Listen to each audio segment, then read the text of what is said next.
Hola, bienvenidos. Welcome. Welcome to my channel. Started this review in the tiny bit of Spanish that I know. But if you're looking for a film with a lot of culture, a lot of Spanish culture, a lot of Latinx culture, then this version of Father the Bride is for you. If you were hoping that Andy Garcia was just going to like step into the role and they were just going to carbon copy, then this film is not for you. This is not a carbon copy at all. They just took the title and they ran with it. Since this is new, I'm going to try avoiding spoilers a lot, because actually this one could be spoiled. This version of Father the Bride is quite different. If you're new to my channel, I am a blind film critic, so I didn't get to see the movie the way that you got to see the movie. I get to see the movie through audio description. And by the way, mad props to Deluxe and HBO Max and whoever greenlit the audio description for putting the entire narration team at the end, because they have to read the dubbing, and they have the narrators come in and do the dubbing, and they actually put 4 narrators are listed on this, even though Laura Post does the predominant audio description for this film. There are 4 names listed, which I thought was really cool. I've never seen that. I've never seen something that's bothered to list all of the names. So much love to whoever did that. Kudos. So what's up with this Father the Bride? What am I trying to say here? First of all, you can throw everything that you know about Father the Bride out the window. You can just take it. You can just throw it in the trash can, take it outside to the dumpster, wait for the dump truck to come and get it. They can put it in and they can just drive away with it. You never need to see it again. It's gone. It's gone. It's out of the air. Just pretend that you've never seen Father the Bride and then walk into this one, because there's nothing connecting these films. They've gone in a completely different direction. This film, the only way that they could go in a completely different direction is that they just changed genres and made Father the Bride like a horror movie with zombies or something. Like, this is, and it's not just the culture. It's literally, they didn't just go, well, we're going to make it Latino. And then they just like added a whole bunch of Hispanic people to the cast. That's not actually what they did. They totally changed the structure of the movie. Okay, so like at the beginning, we get the opening sort of narration, like our main guy he's talking to us, but it's not George Banks. You know, he's got a new name because he's George Banks doesn't sound very Cuban. So Andy Garcia starts out with narrating, and then we find out that he's narrating from a marriage counselor's office, because him and his wife, played by Gloria Estefan, are having some marital issues, and they're not doing very well. Unlike the previous couples that have been just like the perfect married couple, these guys they're not. They're having problems, and they're trying to work it out through their marriage counselor, and it just kind of hits a boiling point, and the therapist asks them, is this something that you guys even want to save? And they're like, no. Or Gloria's like, no. And then Andy Garcia kind of looks at her and he's like, well, all right. I guess. So they decide, to move forward with a divorce. And it's like, wow, we're in a completely different Father of the Bride. So on that happy note, we go home, we find out they changed it up, because instead of him having a daughter and a son, he has 2 daughters, and the one that is off being a lawyer and lives in New York City, is the one that's getting married, and she's coming home, and she comes home, and they're like, oh, well, we're going to announce it when she gets home, and Andy Garcia's like, nah, I don't want to announce it right away. I mean, she's just getting here. What are we going to do? She's going to walk in the door. We're going to be like, we're getting divorced. and Gloria's like, I don't want to lie to my daughter. And I kind of felt for Andy because I got what he was saying.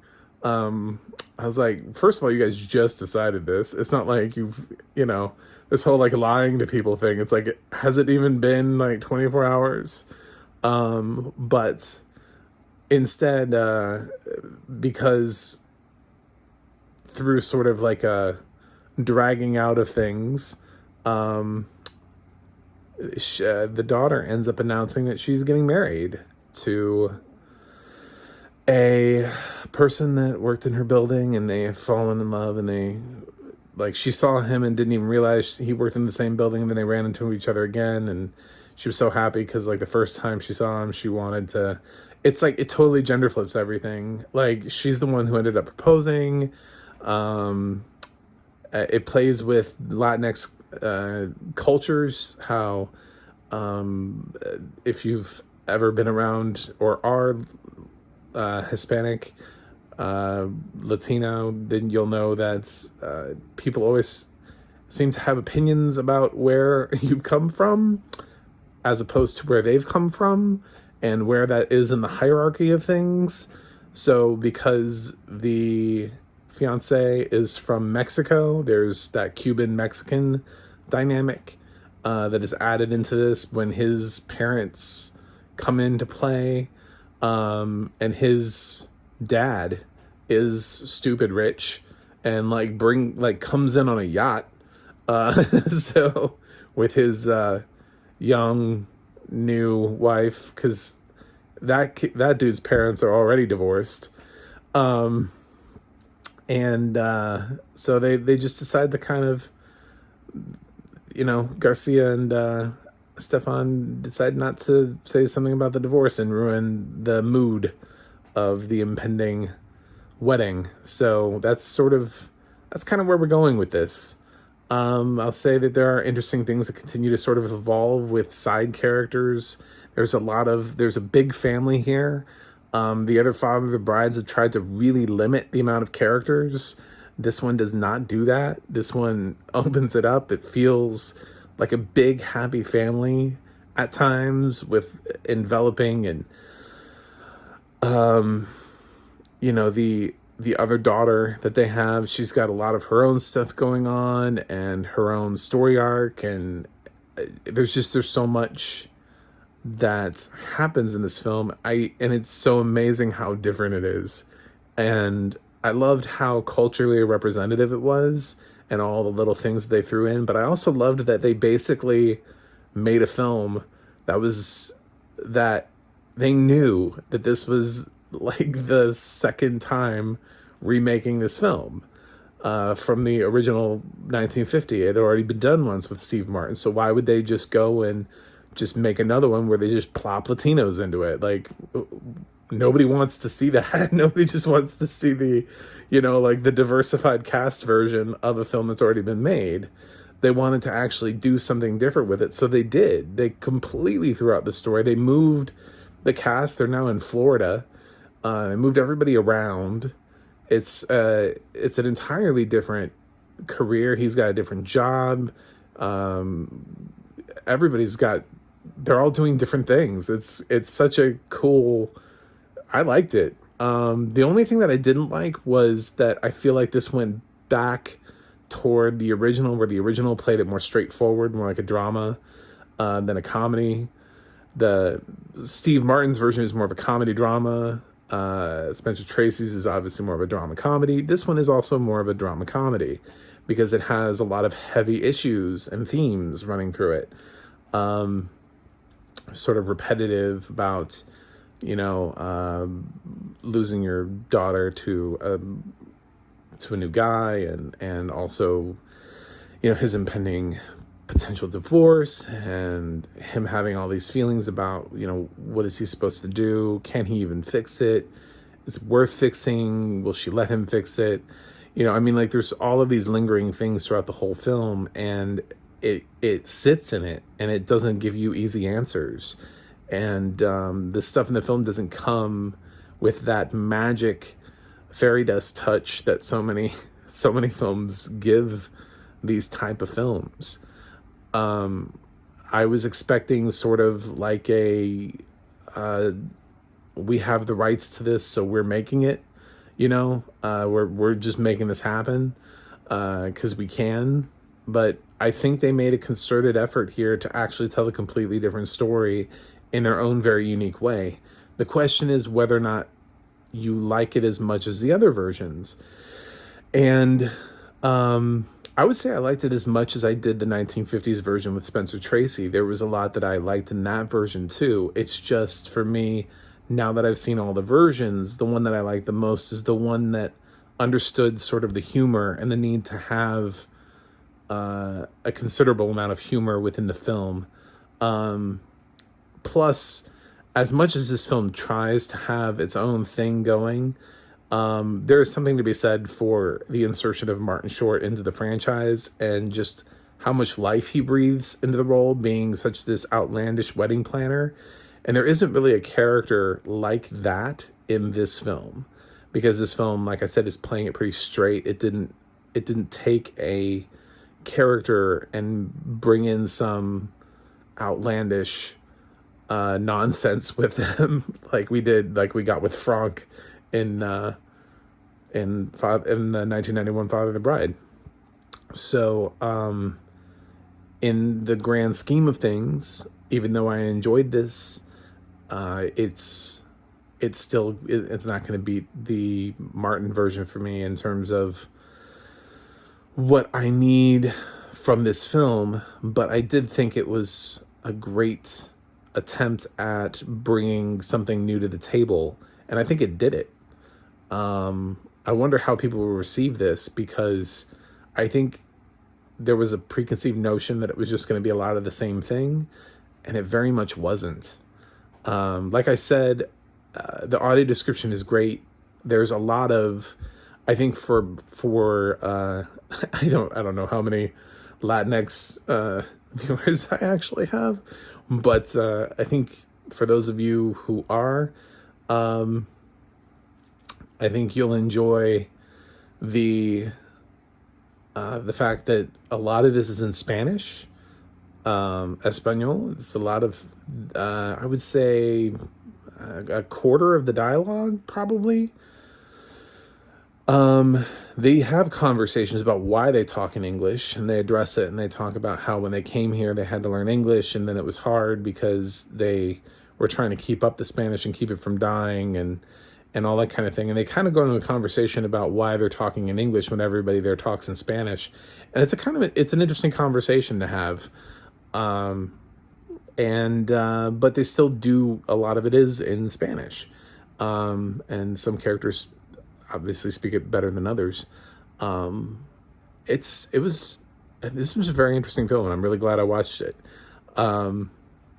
But I do wish the film had trusted them with a little bit more comedic timing. Andy Garcia used to be a little bit funnier. He used to be able to do the rom-coms back in the day. I know he hasn't been in too many. Nobody's ever been like, oh, you know who really makes me laugh? Andy Garcia. I get that. But he's capable of making some jokes. He can be a funny guy when you write him well.